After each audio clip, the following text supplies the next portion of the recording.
আমাদের দেশের জাতীয় সঙ্গীত পরিবর্তন করার জন্য অনেকেই বলা বলি করছেন, এটা পরিবর্তন করা উচিত কিনা, ইসলামের আলোকে জানতে চাই।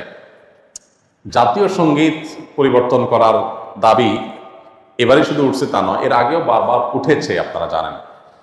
কেন উঠেছে সেটা নিয়ে তর্ক আছে, বিতর্ক আছে, এটা উঠা উচিত কিনা বা এই সঙ্গীত থাকা উচিত কিনা, বা জাতীয় কোনো গীত, জাতীয় কোনো স্লোগান থাকা উচিত নাকি সেটা পরিবর্তন করা দরকার, সেটা নিয়ে আলোচনা হতে পারে।